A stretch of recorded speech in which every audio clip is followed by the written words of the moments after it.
Yeah, I'll have to read carefully in terms of 4F and consider while you're next speaking, in terms of the points you're raising there. What you're saying, though, you're saying that the regulations will apply in circumstances where the payment of tips typically applies in a section of the economy. But that isn't the case. It's not necessarily the case as it's currently written. That is one of the things to be taken into account by the Minister in deciding whether they will use regulations to make it apply here. But it isn't definitely the case. That is one of the things to be taken into account. I think that is a problem. They can have regard to the fact that tips are normally paid here, but then look at all the other factors that are referenced and say, well, on balance, we don't think that these should apply. So I think that is a weakness in the bill as proposed. Seeing the amendment? Just if I can give a reassurance to the Deputy, because, I hope and anticipate that I will be the Minister in a few weeks' time or a few months' time who's signing these regulations. I just want to be very clear that the regulations will apply to the hospitality sector, to restaurants, hotels, cafes, pubs, etc. I also intend that they should apply to personal services where people would often leave a tip, for example, a barber or hairdresser or a beautician, and also to platform workers. So that's the intention here. And of course, future ministers in future could extend it to other sectors. The concern that my officials have is that this amendment of the unintended effect of applying the protections only to people who are formal employees and could take the protection away from people who are not employees and are contract workers or self-employed, and that's why I'm advised not to accept it. Wrong. Deputy, Amendment 4 in your name, Deputy Murphy. I take it is your name, Deputy Murphy, is it? Now 4, 5 and 7 to 9 inclusive are related and will be taken together.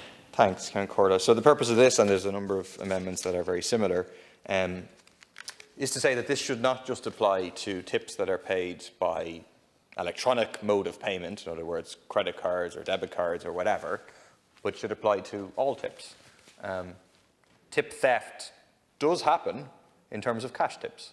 You can have a situation whereby there's a glass or whatever beside the cashier, people put money in, and the employer can take half of it out and leave that, only half of it is to be doled out between the workers. So it is significant enough weakness. In general, this legislation obviously is very, very welcome, but it is a problem that it doesn't cover this potentially substantial area of tip theft by not including it. So I think it's pretty basic. I think it really would be good if the government, if the minister would agree to take on board, any one of these amendments. There's a few different ways that we can word it. I'm not precious about it, but to say that tip theft isn't just a problem in terms of electronic payment, but it also it applies in terms of cash payment, and those workers need protection as well. This seems to me to be quite an important issue. O'Reilly. I just want to acknowledge at the outset that tip theft is a problem and it's real, and we wouldn't be having this legislation if it wasn't. We don't have reliable data really as to how common it is, or to whether it's more common when it comes to electronic tips or cash tips. But we do think it is more likely to be common when it comes to electronic tips, because that goes through the books, if you like, of the employer or proprietor, and they control the money. When it's in cash, very often, and indeed most of the time, it's controlled by the staff, never goes through the company books, is divided among the staff, and of course it is then left to them to decide whether or not they declare it as additional income or not. The amendments being proposed would extend the provisions of the bill relating to tips and gratuities to payments made in cash as well as by electronic means. I know the deputies are keen to extend the bill in full to all cash tips and gratuities, and I do have sympathy with the proposal. There is a general prohibition on making deductions from an employee's tips, but the full regime governing electronic tips cannot be extended to cover cash. The reason for this is simple, and it is that cash left voluntarily isn't traceable. It may never even come under the control of the employer, as I said earlier. So there isn't evidence on which to base enforcement actions. Electronic payments, however, create an evidential trail that can be examined if there is a complaint.